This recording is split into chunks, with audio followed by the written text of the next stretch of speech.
Bubble. Hi and welcome back to the Ruby Tuesday. My name's Ruben and today we're diving into Gundam Requiem for Vengeance, the brand new anime series from Netflix. If you're a Gundam fan like me, you'll know that the Universal-centric timeline is one of the most iconic and beloved periods in the Gundam universe. So when I heard that we were heading back with this story set in UC 0079 at the height of the Year 1 war, I was pretty excited. But does Requiem for Vengeance live up to the legacy of its predecessors? Well, let's talk about it and find out. So first of all, let me talk about the positives. There is this one thing this series nails.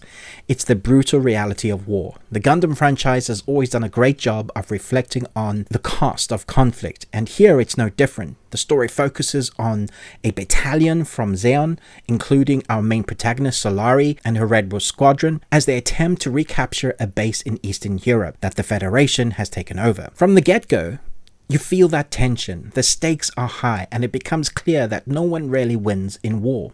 Both sides suffer, and we see this through the lens of the characters, especially Solari. There's an emotional weight to the combat that the best Gundam series always seem to capture, and Requiem for Vengeance manages to do this as well.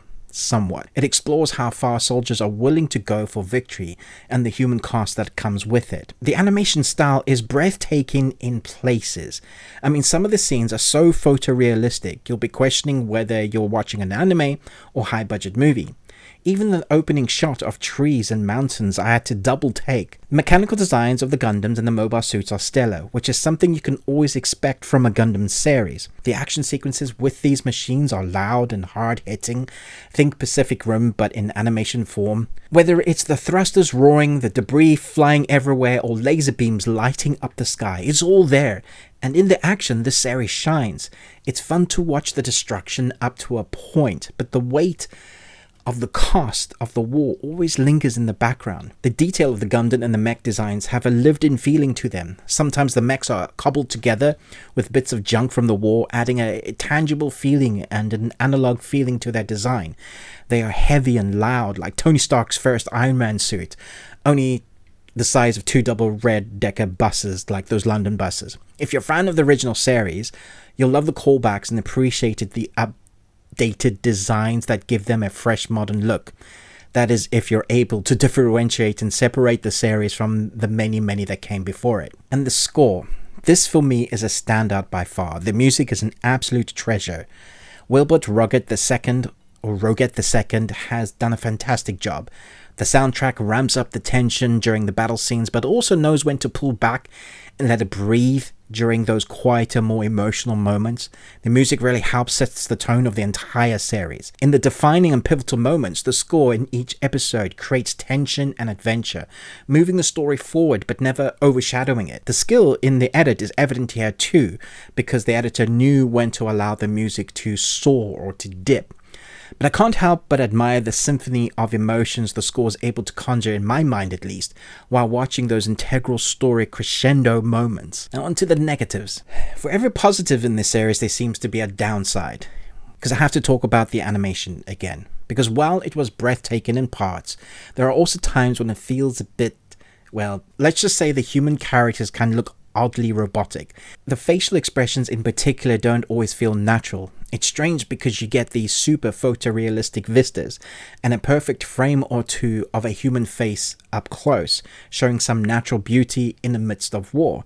But then the human characters, more often than not, feel stiff and at times almost emotionless. And then there's the dubbing. I watched it in English and in Japanese, and while the voice acting isn't bad, the lip syncing can be off.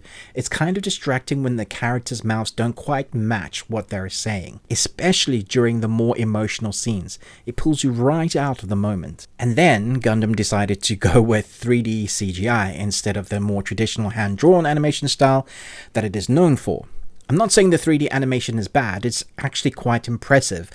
But for a series like Gundam, which has a rich history in 2D animation, the shift feels a bit jarring. There's something about the hand-drawn style that brings a warmth and personality to the characters that CGI just can't replicate. Not yet anyway. This decision may alienate some long-time fans, although I think it'll grow on people after a few episodes. It's not the first time 3D CGI has been used in Gundam, but for the most part it was used sparingly. This doesn't seem to be the trend though. Somehow animated studios got it into their heads that 3D CGI is better. There is also this fable that is quicker to create with. That is not necessarily true. The complex nature of the 3D models and their movements can often take longer than the traditional 2D route, depending on what they're creating from scratch. It just boggles my mind at some choices of the world of moving pictures at what becomes standard. Take for example the shaky cam or that Dutch angle. It does seem that animation is not immune to the machinations of change, and 3D CGI appears to be here to stay. Until I release Skynet, that is. Another issue I had was the lack of character development.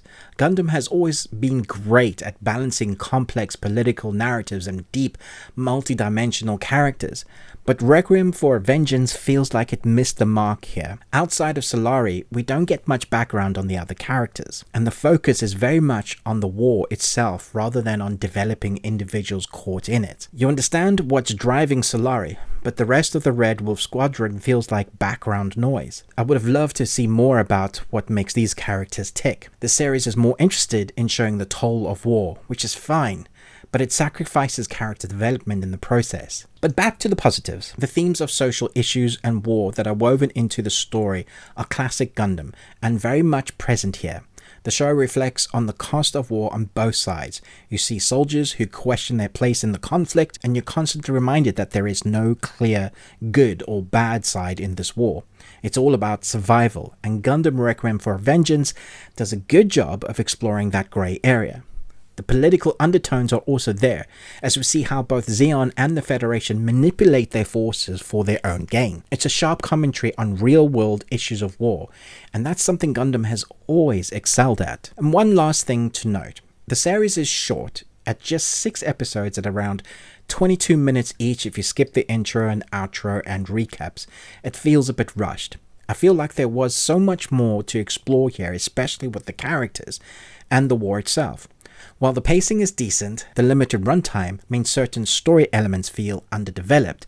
It almost feels like a prologue to something bigger rather than a complete series on its own. So my final thoughts are this. Gundam Requiem for a Vengeance is a visually stunning series in places, and with some amazing action and deep thought-provoking themes about the cost of war, it's definitely something that I would urge fans of anime to watch, not necessarily Gundam fans. It has its faults, the animation of human characters, the dubbing and the lack of character development outside of Solari, but overall it's a solid addition to the Gundam universe. If you're a fan of the mechs, war stories and classic Gundam themes, I think you'll enjoy this one, though it may not become your all-time favorite in the Gundam series. I give Gundam Requiem for Vengeance 2.75 Nicolas Cages out of 5. You got one. So a fun question for you. Without looking it up on Google, how many Gundam movies and series are there and how many can you name? And something entirely off topic, how many movies with the name that have vengeance in them can you name? Because when I'm doing my research for this, I found out that there are a hell of a lot. I guessed a few, but there are a lot. Let me know in the comments, did it live up to your expectations or were you hoping for something more? As always, thanks for watching and remember, live long and Tuesday.